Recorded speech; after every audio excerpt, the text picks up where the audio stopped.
자, 주제를 좀 바꿔보겠습니다. 어제 또 문 대통령이 그 입양 관련 얘기를 좀 하시다가 입양 취소 발언 지금 논란이 됐습니다. 근데 이제 뭐 청와대 측에서 급히 이제 해명하긴 했는데 이 문제의 본질을 뭐 잘못 이해했다 이런 비판이 좀 있고요. 이 발언을 어떻게 좀 보셨습니까? 먼저 김남국 의원님. 네, 이제 어제 조금 이제 발언이 네네. 정인이 사건에 대한 대책에 대한 이야기를 하면서 나온 것으로 보이는데요. 예. 그러니까 이 사건에 대해서 아동 학대를 빠르게 좀 감지하는 시스템이 좀 필요하고 예. 사실 이 아동 학대가 발생했을 때 여러 가지 위기 시그널이 발생했지만 그럼에도 불구하고 거기에 대해서 적극적으로 대처하거나 사후적으로 여러 아동 보호하는 기관에서의 대처가 미흡했다라는 그런 지적이 있기 때문에 예. 종합적인 여러 가지 대책이 마련되어야 된다라는 것을 힘주어 강조하셨고요. 이제 그리고 이제 입양 제도도 활성화되고 개선돼야 된다라고 이제 강조를 하시면서 이제 사전 위탁 보호 제도를 말씀을 하신 것 같습니다. 예. 이제 해외에 이제 여러 이제 선진국들 뭐 프랑스나 영국 이런 곳들에서는 이미 시행하고 있는 제도라고 하는데요. 입양 아동에게 보다 좋은 가정을 찾아주기 위해서 위탁과 관련된 여러 가지 사전 위탁 제도를 충분하게 활성화해서 예. 보다 이제 사랑받고 아이들에게 좋은 환경을 찾을 수 있는 그러한 제도, 법적 조치를 조금 활성화하자라는 그런 취지를 좀 강조하신 것으로 생각이 됩니다. 네, 박수현 의원님. 예, 뭐 좋은 취지에서 말씀하셨다고 김남국 의원님 말씀하셨는데 저는 보는 순간에 굉장히 충격을 받았고 제 귀를 의심을 했습니다. 우리 이제 한국에 반려동물 키우는 그 가정도 많이 생겨났지 않습니까?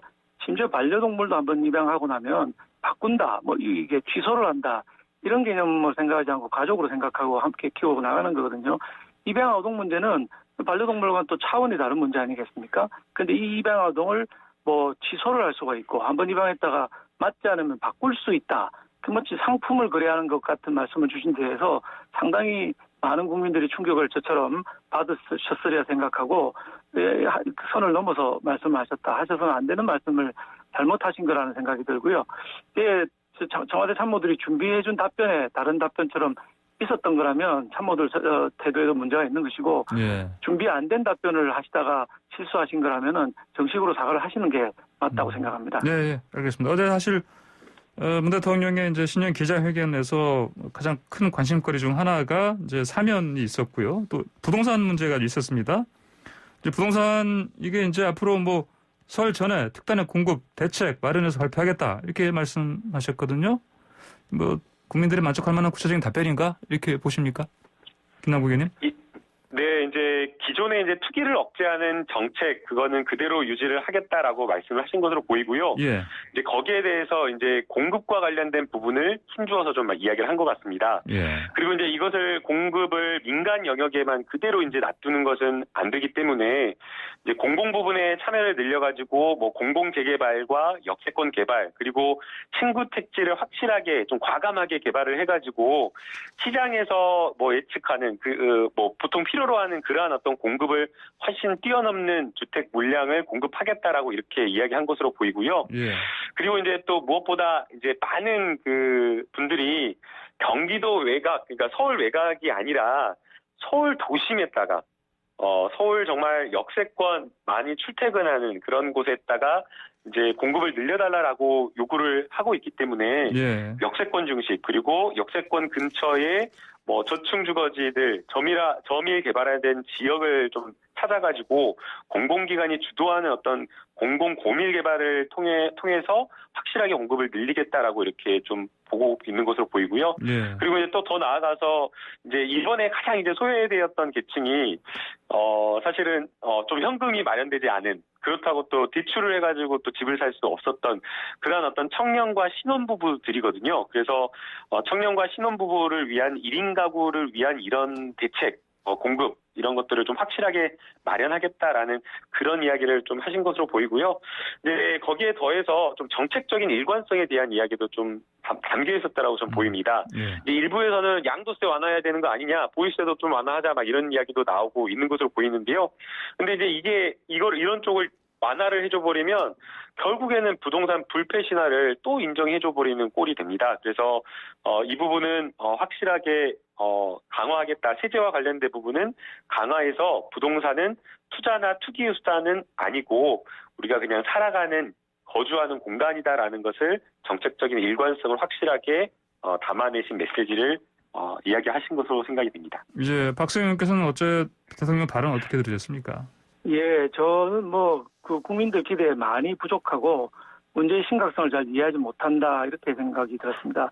방금 김남국 의원님께서 그 집은 거주 공간으로 충분하다 이렇게 말씀하셨는데 지금 그 거주 공간을 마련하지 못해서 노심초사하고 있는 게 우리 젊은이들이고 청년들 아니겠습니까? 이게 그 정부 정책은 A부터 Z까지 신뢰라고 생각합니다. 이미 이 정부에서 24번의 부동산 정책을 발표하면서 신뢰를 잃었기 때문에 정책 기조를 완전히 바꾸지 않는 이상은 국민들의 신뢰를 확보하기 어렵거든요. 국민들은 지금 어떻게 생각하십니까?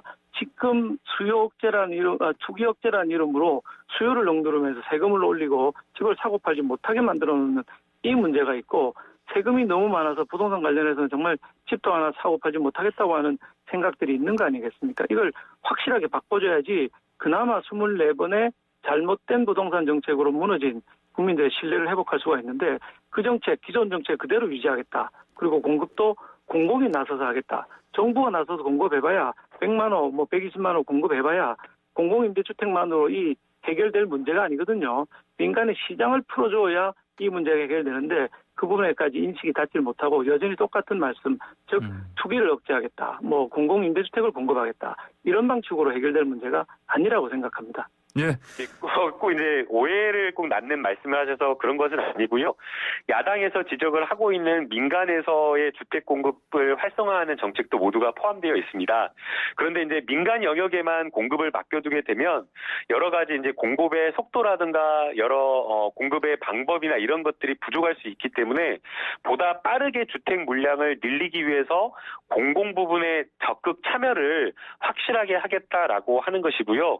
그리고 이번에 이제 주택 가격이 급등하면서 정말 많이 피해를 본 계층이 정말 사회적 취약계층입니다.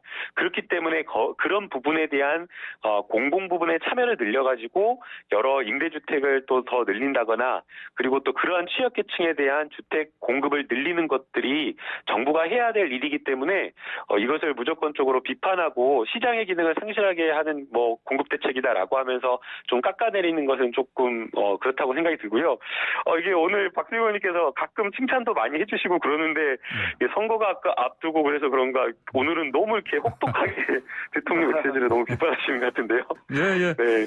자, 어제 그 문 대통령께서 그 이재명 경기지사한테는 청신호가 될 만한 얘기를 잠깐 짧게 한 것 같아요. 그렇죠? 그 재난지원금 있지 않습니까? 이게 이제, 각 지자체별로 좀 부족한 부분이 있으면 판단해서 해도 되겠다. 이런 식으로 얘기를 했어요. 그래서 이제 어제 이재명 경기지사 원래 기자회견 하려다가 또 갑자기 취소했는데 취소한 보람이 좀 있겠습니다. 이재명 경기지사는요. 그렇죠? 네. 예? 이제 취소하게 된 네. 병이나 이런 것들은 결국에는 이제 그 모두가 코로나를 극복하고 민생을 살리는데 정책적인 대안을 만들기 위해서 노력하고 있다라고 생각이 됩니다. 예. 이제 민주당 내에서도 의원들 사이에서도 굉장한 토론을 지금 하고 있고요. 예. 중앙정부에서도 토론을 하고 있지만 지자체 단위에서도 토론을 하고 있다고 생각이 됩니다. 이제 어제 대통령 메시지는 중앙정부에서도 할 일이 있겠지만 그것만으로는 충분하지 않기 때문에 지자체가 또 할 수 있는 것, 부족한 것들은 지자체가 더 이제 집중적으로 보완해서 할 수 있는 것들을 해달라라는 그런 요구였던 것으로 보이고요. 예. 거기에 이제 화답하듯이 이제 경기도 이재명 지사님께서 이제 재난 기본소득과 관련된 부분을 이야기한 것으로 보입니다. 그것뿐만 아니라 지금 최근 저희 당 내에서는 이제 소상공인 영업 손실 보상 대책을 빠르게 마련해야 된다라고 하면서 활발하게 이야기를 하고 있습니다. 예. 이제 지회법에 따라서 영업 영업 정지를 이렇게 하게 되면 사실은 영업 제한 조치 거의 아예 그 일을 하지 못하게 되고 그게 지금 1년 가까이 되고 있는데요. 우리 헌법에서는 재산권을 제한하거나 기본권을 제한할 때는 거기에 적절한 보상을 하도록 되어 있는데 이 법률에 그 보상 기준이 마련되지 않아서 소상공인에 대한 영업 손실을 사실상 하지 않고 있었던 겁니다. 그래서 이런 부분에 대해서 빠르게 적극적으로 그리고 광범위한 대책을 마련해서 정말 1년 동안 어려움을 겪고 있는 소상공인에 대한 대책을 빠르게 마련하자라고 지금 저희 당에서 지금 논의하고 있습니다. 예, 그렇군요. 그러면 여당 국민의힘 쪽에서는 뭐 어떤 움직임이 있습니까? 박수영 의원님, 그 선별 지급으로 소상공인과 자영업자에게 4차 재난지원금을 집중적으로 준다. 혹시 이런 쪽으로 좀 뭐 의견이 모아지고 있습니까? 예, 지금 사실 4차 재난지원금 논의하기로는 시기가 예. 너무 빠르다고 생각합니다. 3차 재난지원금 편성을 해서 아직 다 지급도 하지 않은 상태이거든요. 예. 이 지급이 끝난 다음에 이제 4차 재난지원금 문제가 논의돼야 되는데 이것도 안 하고 벌써부터 3차도 지급 안 했는데 4차 논의를 한다는 게 좀 시기상조라는 생각이 들고요. 예. 지금은 백신에 초점을 맞춰야 되지 않겠는가. 만약에 4차 재난지원금을 지급한다면은 보편적 지급보다 선별적 지급. 왜냐하면 이게 당연합니다. 이 코로나 사태로 절반 정도의 국민들은 소득이 줄지 않았다는 것이거든요. 예. 줄어든 절반 정도는 엄청나게 많이 줄어드는 것입니다. 그러면 줄어들어서 고생하는 사람을 도와줘야 된다는 건 당연한 것이고요. 예. 방금 우리 김남국 의원 말씀하신 것처럼 헌법 23조에는 사유권, 재산권에 대한 보호를 명시하고 있습니다. 공공의 필요에 의해서 코로나 같은 것이죠. 공공의 필요에 의해서 재산권 행사를 제한하게 되는 경우에는 보상을 하게 되어 있습니다. 근데 예. 이 부분에서 전혀 준비하지 않은 상태에서 1년 동안 계속 이렇게 끌어왔던 것이고요. 진작에 했어야 될 부분이라고 생각하고 우리 당도 이 부분에 대한 법안 개정안은 많이 내놓고 있습니다. 애초에 저희 당 주장은 100조 정도의 큰 돈을 만들어서 이 조항에 근거해서 손해를 본 사람들 모두 지원금을 줘야 된다. 보상 차원에서 돈을 줘야 된다는 것이었고요. 예. 이거는 사실 국세청에 있는 그 소득세 데이터를 보면은 전부 알 수가 있습니다. 누가 손해를 받고 누가 이익을 받는지 알 수가 있기 때문에 손해본 계층에 대해서 손해본 액수에 상응하는 헌법 23조에 기초한 보상을 했어야 맞는데 지금도 너무 늦었다 이렇게 생각합니다. 예. 어제 예, 재난지원금 이게 집행할 때마다 그 액수라든가 대상 시기 놓고 막 여러 가지 이제 토론이 있는데요. 근데 이제 이게 선별이냐, 맞춤형 지원이냐, 아니면은 전 국민 지원이냐, 이게 양자 충돌하는 문제는 저는 아니라고 생각이 됩니다. 선별 지원도 집중적으로 지원하는 것들도 굉장히 필요하다고 보이고요. 왜냐하면 취약계층 같은 경우 아니면 집중적으로 더 피해를 보신 분들도 있기 때문에 그런 부분에 대한 것은 선별 지원이 필요한 것으로 보이고요. 또 거기에 대해서 선별 지원할 때 사실 형평성 문제도 발생하고 또 여러 가지 여러 가지 기준에 따라서 지원을 한다고는 하지만 사각지대에 있는 분들도 있기 때문에 맞춤형 지원을 하면서 또 동시에 전국민 지원을 통해서 경기 진작을 위한 전국민 지급 이런 것들도 필요하다고 보이거든요. 그래서 이게 마치 충돌하거나 대립하는 것, 양자 충돌하는 그런 것처럼 해서 어느 하나가 옳다, 그르다라는 식으로 이렇게 싸울 문제는 아니라고 보이고요. 방역 시점에 맞춰서 어떤 정책이 필요한지 중앙정부가 또 이 정책을 폈을 때 또 지자체에서는 보완적 정책으로서 다른 어떤 그 정책을 펴면서 서로 이렇게 좋은 어떤 그 경기를 회복하기 위한 정책을 만들어 나갈 수 저는 있다고 보입니다. 예. 선한 의도만으로 정책이 되는 게 아니거든요. 김남국 의원님이 양자 충돌이 없다고 말씀하셨는데 보편지급과 선별지급과의 충돌이 없다. 이 말씀은 재원이 무한히 있을 때 얘기입니다. 무한히 있을 때는 그게 가능하지만 나라 돈이라는 건 항상 한정이 있고 그게 다 세금으로 만들어지거나 빚으로 만들어지는 거거든요. 그걸 생각하면은 전부 나눠주기도 하고 또 핀셋으로 선별적 지원도 하고 이 두 가지가 양립할 수가 없는 거라는 국가 운영에 관한 기본적인 생각을 해야 되는 것입니다. 저는 국민의힘 그런 정책적 의견에 동의를 하기가 어려운데요. 선별만이 옳은 정책이고 보편적 정책, 그러니까 전 국민에게 경기 진작을 위한 그러한 어떤 정책을 하지 말자는 것에는 동의하기가 어렵습니다. 이미 우리가 전 국민을 대상으로 한 재난지원금을 지급했을 때 정말 그 골목 상권 소상공인들에게 많은 혜택이 돌아가고 경기가 진작되고 지역 상권이 살아난 것을 체감을 했습니다. 그렇기 때문에 이렇게 좋은 정책적 효과가 있는 것을 재정 인성 때문에 안 된다. 그리고 선별이 훨씬 효과적인데 왜 선별을 해야지 이게 보편 지급을 하느냐라고 하면서 마치 보편 지급은 잘못된 정책인 것처럼 이렇게 이야기하는 것은 타당하지 않다라고 보이고요. 저는 오히려 선별 지급과 보편 지급을 적절하게 효과적으로 섞어가면서 정책적인 효과를 극대화하는 게 필요하다고 저는 보입니다. 예. 이런 게 효과적이라는 생각 자체가 문제가 있다는 걸 제가 말씀드리는 겁니다. 1차 재난지원금 때 우리가 전부 지급을 했는데 한 2달, 석 달 반짝하다가 다 사라져버렸거든요. 그런 방식으로는 망해가는 길거리에 나앉는 소상공인은 아무 도움이 안 되는 겁니다. 그 두 가지 다 할 수 있다면 얼마나 좋겠습니까만은 항상 우리가 정책을 할 때 고민해야 되는 게 재원이거든요. 아니 그 나라 돈이 뻔하게 한계가 있다면은 길거리에 나앉고 뭐 일자리를 잃고 있는 분들을 위해서 이분들을 위해서 아예 뭐 대기업들도 요새 극장이나 레저 같은 거는 완전히 망하고 있는 판이거든요.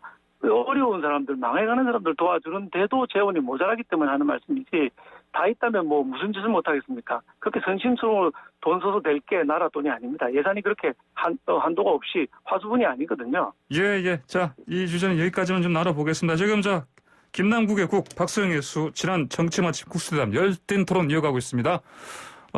방금 청취자분들 여러분들이 메시지 주셨는데요. 7092님께서는 이미 다 올랐는데 이제 와서 뭘 하나요? 이런 메시지를 주셨고 6676님께서는 지도자는 진실을 말할 때 공감력을 얻어 위기를 같이 헤쳐나갈 수 있습니다. 이런 의견 주셨습니다. 5493님께서는 사회자가 시간 배분 양자 동일하게 해주세요. 이렇게 보내주셨는데 두 분 제가 시간 동일하게 좀 드리지 않았습니까?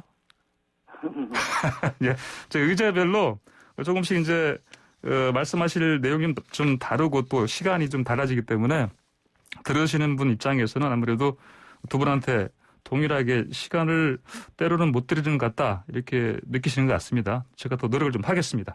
자, 다음 주제 시간이 지금 얼마 안 남았는데 이제 3분쯤 남았는데 간단하게 오늘 김진욱 공수처장 후보자 인사청문회 이제 열리는데 어떻습니까? 이 김 후보자에 대해서 청문 보고서 채택될 것 같습니까? 어떻게 예상하십니까? 먼저 김남국 의원님. 네, 이제 조금 이따 10시부터 인사청문회가 예정되어 있는데요. 네. 여러 가지 이제 의혹 보도나 이런 것들을 보게 되면 큰 하자나 흠결은 안 보이는 것으로 보이기 때문에 예. 채택은 될 것으로 보이고요. 결국에 중요한 것은 초대 공수처장으로서 공수처를 어떻게 운영할 것인지 무엇보다 공수처가 가지고 있는 정치적 중립성과 독립성을 어떻게 확보해 나갈 것인지 이런 것이 매우 중요할 것으로 보이고요. 예. 공수처 인사와 관련된 부분 그리고 공수처가 맡아야 될 사건에 대한 처리 기준 이러한 것들을 좀 집중적으로 질의하고 싶습니다. 예, 박수영 의원께서 좀 더 하실 말씀이 많을 것 같은데요. 그렇죠? 공수처는 사실 위헌적인 기관이라고 저희가 누차게 얘기해왔고 그 출범부터 패스트 트랙이라는 걸 동원해서 무리하게 통과가 됐고 이번에 개정안 자체도 국회가 정한 입법적인 절차를 전혀 지키지 않은 상태에서 개정안이 통과가 된 것이거든요. 애초에 탄생하지 말아야 될 기관을 탄생시켜놓고 그 수장에 대한 이제 청문회를 하는 입장입니다. 근데 준비하시는 우리 김진욱 공수처장 후보자가 그동안에 낸 입장을 보면은 굉장히 두루뭉실한 답변들 하고 있어요. 공자님 말씀으로 자꾸 하고 계시는데 여야 간의 검찰 개혁의 방향에 관해서는 아무런 이견이 없기 때문에 잘 될 거다. 이런 말씀하시는데 아까 우리가 모두에도 윤석열, 윤추 갈등에 대한 얘기를 했습니다만 검찰개혁의 방향에 대해서 여야 간의 이견이 태평양만큼이나 지금 넓은 상황입니다. 근데 그 여야 간 이견이 없어서 잘 될 거라는 식의 공자님 말씀으로 두루뭉실하게 말씀하시는데 이래가지고는 제대로 된 청문회가 되겠는가.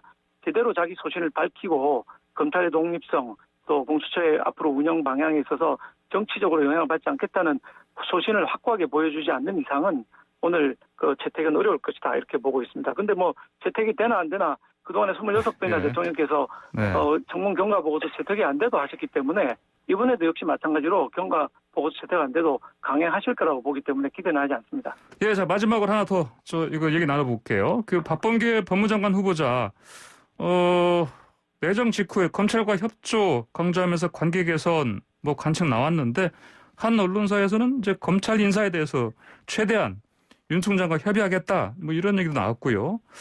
이런 것들이 구체적으로 실제 그렇게 될 것 같은 그런 조짐으로 볼 수 있겠습니까? 먼저 김남국 의원님 간단하게요. 네, 예. 문재인 대통령님께서 항상 이제 강조를 해왔던 게 검찰이 개혁의 주체로 나서달라라는 이야기를 하셨었습니다. 예. 아마 이제 그 박범계 장관 후보자도 검찰이 개혁의 주체로 나서달라라는 그런 차원에서 검찰 인사와 관련된 부분에 있어서 검찰과 충분하게 상의를 하겠다라는 이야기를 한 것이 아닌가라는 생각이 듭니다. 예.